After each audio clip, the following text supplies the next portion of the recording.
বিসমিল্লাহির রহমানির রহিম। আলহামদুলিল্লাহি রাব্বিল আলামিন ওয়াল আকিবাতু লিল মুত্তাকিন ওয়াস সালাতু ওয়াস সালামু আলা আশরাফিল আমবিয়া ওয়াল মুরসালিন ওয়া আলা আলিহি ওয়া সাহবিহি আজমাইন। সম্মানিত বোনেরা এবং ভাইয়েরা, রমাদানের ইফতারের পূর্ব মুহূর্তে সংক্ষিপ্ত এপিসোডে আবারও হাজির হতে পেরে আল্লাহর দরবারে শুকরিয়া আদায় করছি। আশা করছি প্রতিদিনের এই সংক্ষিপ্ত রিমাইন্ডারের মাধ্যমে আপনারা অনেক কিছু শিখতে এবং জানতে পারছেন। আল্লাহ আমাদেরকে আমল করার তৌফিক দান করুন। আমরা একটা দোয়া লাইলাতুল কদর সম্পর্কিত সবাই জানি। আয়েশা রাদিয়াল্লাহু তাআলা আনহা রাসূলকে জিজ্ঞাসা করেছেন, যদি আমি লাইলাতুল কদর পাই তাহলে কি করব? সো লাইলাতুল কদরের করণীয় কি, এই ব্যাপারে এই হাদিস ছাড়া আর কোনো হাদিস নাই। তো লাইলাতুল কদরের কোনো স্পেশাল নামাজ নাই, আলাদা কোনো ইবাদত নাই। রেগুলার ইবাদত কিয়ামুল লাইল, ফরজ নামাজ এবং নফল নামাজ পড়বেন। কিন্তু এই দোয়াটা স্পেশাল। এই দোয়াটার মধ্যে কি বলেছে এবং এই দোয়াটা কেন স্পেশাল সেটা আজকে আলোচনা করব আমরা আজকের এই এপিসোডে। এই দোয়াতে আল্লাহ রাসূলুল্লাহ সাল্লাল্লাহু আলাইহি ওয়াসাল্লাম আল্লাহর একটা স্পেশাল নাম নিয়ে আলোচনা করেছেন। বলেছেন, আল্লাহ আপনি আল্লাহুম্মা ইন্নাকা আফুউন। ও আল্লাহ, আল্লাহুম্মা এর মানে হচ্ছে, অনেকে আমরা এটা হয়তো জানি না, আল্লাহুম্মা মানে কি। আল্লাহুম্মা, আল্লাহু অ্যান্ড দেন মিমের উপরে সাদ্দা। তো এই যে শেষে হুম্মা, মিমের উপরে সাদ্দা, এই শেষে মিমের উপরে সাদ্দা এবং ফাতহা মিলাইয়া, জবর মিলাইয়া শেষেরটা হচ্ছে আল্লাহর উপরে হচ্ছে ইয়া। এইটা হাদিসের সমস্ত বেশিরভাগ দোয়াগুলো আল্লাহুম্মা দিয়ে শুরু হয়। আল্লাহুম্মা মানে হচ্ছে ও আল্লাহ। ইন্না মানে হচ্ছে কোনো সন্দেহ ছাড়া, ইন্না মানে হচ্ছে সন্দেহ ছাড়া। কা মানে হচ্ছে আপনি। আল্লাহুম্মা ও আল্লাহ, সন্দেহ ছাড়া আপনি আফু। আল্লাহর একটা নাম শিখলাম, আল্লাহ ৯৯টার উপরে নাম আছে, তার মধ্যে একটা নাম হচ্ছে আফু। তারপর বলেছে আল্লাহুম্মা ইন্নাকা আফু, ও আল্লাহ আপনি হচ্ছেন আফু। এটা অর্থ হচ্ছে ভালোবেসে যিনি ক্ষমা করেন। তুহিব্বুল আফওয়া, আপনি ক্ষমা করতে ভালোবাসেন। ফাআফু আন্নি, আমাকে ক্ষমা করুন। এই যে ক্ষমার যে কনসেপ্ট, এটার জন্য এই দোয়াতে আফু শব্দটা বারবার ইউজ করা হয়েছে। কিন্তু আমরা জানি আল্লাহকে আমরা যখন ক্ষমাশীল হিসেবে জানি, তখন আল্লাহর আরেকটা নাম আছে যে আল্লাহ যিনি ক্ষমাকারী, সেটা হচ্ছে গফুর। কোরআনে আরেকটা নাম আছে আল্লাহ যিনি ক্ষমা করেন, ক্ষমাশীল। সেটাও আপনি অনুবাদে দেখবেন ক্ষমাশীল, কিন্তু নামটা হচ্ছে আল গফফার, আল গফুর, আল গফফার। আচ্ছা, আমরা যখন বড় গুনাহ করি, বড় গুনাহ ছোট গুনাহ তওবা ছাড়া মাফ করেন বিভিন্নভাবে, আল্লাহ বিভিন্ন উসিলা দিয়ে আমাদেরকে মাফ করেন। আর বড় গুনার জন্য, কবিরা গুনার জন্য আপনার তওবা করতে হয়। এই যে তওবা করতে হয়, যিনি তওবা কবুল করেন, এটার উপরে ভিত্তি করে আল্লাহ একটা নাম আছে, সেটা হচ্ছে আত-তাওয়াব। এটার নাম হচ্ছে কি? আত-তাওয়াব, যিনি তওবা কবুল করেন। তো তওবা কবুল করা মানে কি? আপনি বড় গুনাহ করেছেন, আপনি তওবা করেছেন, তওবা যখন করলেন আল্লাহ আপনার গুনাহ মাফ করলো, তার মানে হচ্ছে এটাও গুনাহ মাফের সাথে সম্পর্কিত। তার মানে হচ্ছে তাহলে অ্যাটলিস্ট 4টা নাম পেলাম আমরা আল্লাহর। একটা হচ্ছে আল গফুর, একটা হচ্ছে আল গফফার, একটা হচ্ছে আত-তাওয়াব, একটা হচ্ছে আল আফু। এবং এগুলো সব বাংলা অনুবাদ হচ্ছে তিনি ক্ষমাশীল, আল্লাহ ক্ষমাশীল। ইংলিশ অনুবাদ হচ্ছে এক্সট্রিমলি ফরগিভিং। কোয়েশ্চেন হচ্ছে, তাহলে লাইলাতুল কদরে শুধু এই 4টা নাম থেকে একটা নাম কেন চুজ করা হইলো? রাসূল সাল্লাল্লাহু আলাইহি ওয়াসাল্লাম কেন এই স্পেশাল রাতে এই স্পেশাল নাম নিয়ে দোয়া করতে বললেন?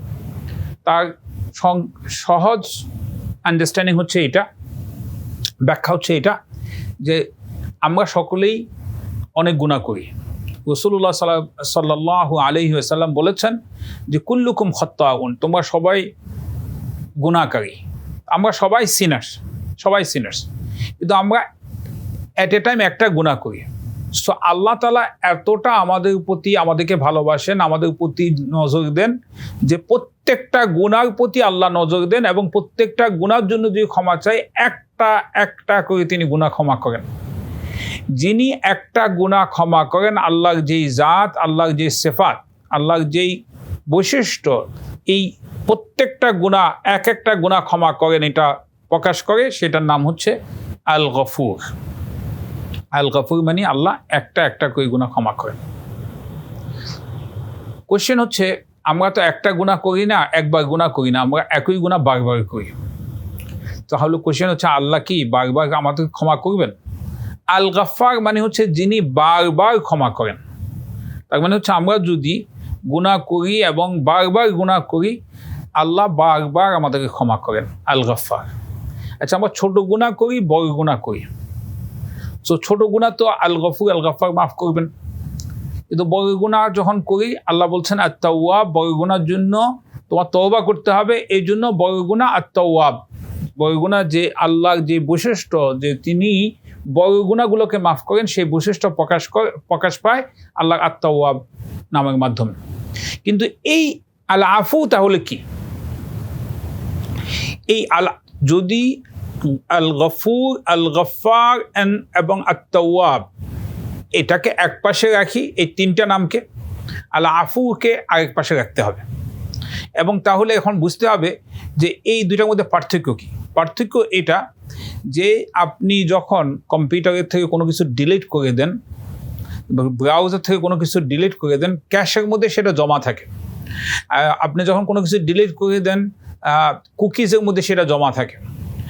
কম্পিউটার মেমোরি থেকে আপনাকে এখন বলা হচ্ছে যে আসলে কোনো কিছু ডিলিট করা সম্ভব না, আপনি দেখতেছেন না, কিন্তু এক্সপার্ট যখন ফরেন্সিক ইনভেস্টিগেশনে আসে, তখন আপনি কি দেখছেন, কোন সাইটে গিয়েছেন, তারা ওই একই জায়গা থেকে যেটা আপনি ডিলিট করেছেন, মনে হচ্ছে কিচ্ছু নাই, সেখান থেকে তারা আবার সেটা রিকভারি করতে পারে।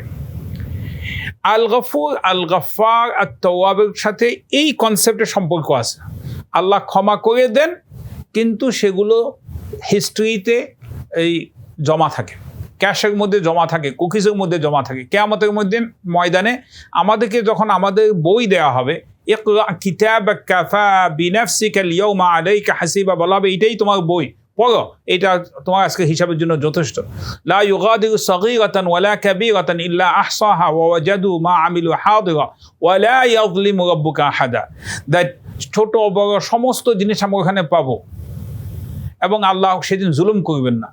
তো এমন দেখেন, আল্লাহর সামনে আপনি দাঁড়িয়ে আছেন, আপনার গুনাহগুলো মাফ হয়েছে, কিন্তু সবগুলো রেড লাইন, যে এই গুনাহ করেছেন, গুনাহগুলো দেখা যাচ্ছে এবং গুনাহগুলো মাফ হয়েছে, দুইটাই দেখা যাচ্ছে।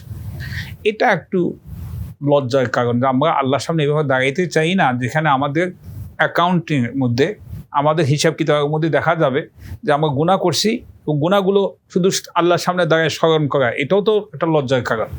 তো আল্লাহ এটাও চান না আমাদেরকে। আল্লাহ আমাদেরকে আমাদের চেয়ে বেশি ভালোবাসেন, আল্লাহ আমাদেরকে আমাদের চেয়ে বেশি বুঝেন। ফলে আল্লাহ কি করেছেন, আল্লাহ বলেছেন তোমাদেরকে লাইলাতুল কদর তো দিলাম, যেটা সর্বশ্রেষ্ঠ রাত, 1000 মাসের চেয়ে উত্তম। তার সাথে সাথে রাসূলুল্লাহ সাল্লাল্লাহু আলাইহি সাল্লাম লাইলাতুল কদরের জন্য আরেকটা গিফট দিচ্ছেন, যে তোমরা এই রাতে আল্লাহর আফু শব্দের নামে আল্লাহর কাছে ক্ষমা চাও। আচ্ছা, আফু শব্দ দিয়া ক্ষমা চাইলে কি হলো? আল্লাহ আফু হচ্ছে আল্লাহ সেই ধরনের ক্ষমাকারী, এটাকে প্রকাশ করে। তিনি ক্ষমাও করেন এবং সম্পূর্ণ হিস্ট্রি থেকে সম্পূর্ণ ডিলিট করে দেন। Then you and me, we become the complete, our history become completely white slate, যে ওখানে আর কোনো গুনাহ নাই, কোনো হিস্ট্রি নাই। এই ধরনের ফ্রি হয়ে, like a new born baby, free হয়ে যায় আমার গুনাহ থেকে, যে গুনাহ মাপ, গুনার হিস্ট্রিও ডিলেটেড। আল্লাহ আমাদেরকে এই দোয়ার মর্মার্থ বোঝার, আল্লাহর এই নামের মর্মার্থ অ্যাপ্রিসিয়েট করার, এবং সেই মানসিকতা মাথার মধ্যে নিয়ে আল্লাহর কাছে লাইলাতুল কদর রাতগুলোতে আল্লাহুম্মা ইন্নাকা আফুউন তুহিব্বুল আফওয়া ফাআফু আন্নি, এই দোয়া বেশি বেশি করার তৌফিক দান করুন। আল্লাহুম্মা আমিন। রব্বানা যালামনা আনফুসানা ওয়া ইল্লাম তাগফির লানা وترحمنا لنكونن من الخاسرين ربنا فاغفر لنا ذنوبنا وكفر عنا سيئاتنا وتوفنا مع الأبرار اللهم إنك عفو تحب العفو فاعف عنا يا كريم اللهم إنك عفو كريم تحب العفو فاعف عنا يا كريم اللهم إنك عفو كريم تحب العفو فاعف عنا يا كريم আল্লাহুম্মা রযুকনা লাইলাতুল কদর, আল্লাহুম্মা রযুকনা লাইলাতুল কদর। ও আল্লাহ আমাদেরকে লাইলাতুল কদর দান করেন, ও আল্লাহ আমাদেরকে লাইলাতুল কদর দান করেন। রমাদানের রোজাগুলো, ফরজ রোজাগুলো ঠিকমতো রাখার, ফরজ নামাজগুলো ঠিকমতো করার তৌফিক দান করেন। এ আল্লাহ আমাদের রমাদানের ভিতরে আমাদেরকে ভালো মুসলমান বানান, রমাদানের বাইরে ভালো মুসলমান বানান। ইয়া আল্লাহ, ইয়া আল্লাহ, লাইলাতুল কদরের সমস্ত ফজিলত আমাদেরকে দান করেন, রমাদানের সমস্ত ফজিলত আমাদেরকে দান করেন। আমাদের রোজাগুলো, আমাদের সাদাকাগুলো, আমাদের ভালো কাজগুলো, কোরআন তেলাওয়াত, আমাদের তারাউইহ, আমাদের কিয়ামুল লাইল, আমাদের সেহরি, আমাদের ইফতার সবগুলোকে কবুল করেন। ওয়াসাল্লিল্লাহু আলা সাইয়্যিদিনা মুহাম্মদ وعلى آله وصحبه وسلم تسليما كثيرا. سبحان ربك رب العزة عما يصفون وسلام على المرسلين والحمد لله رب العالمين.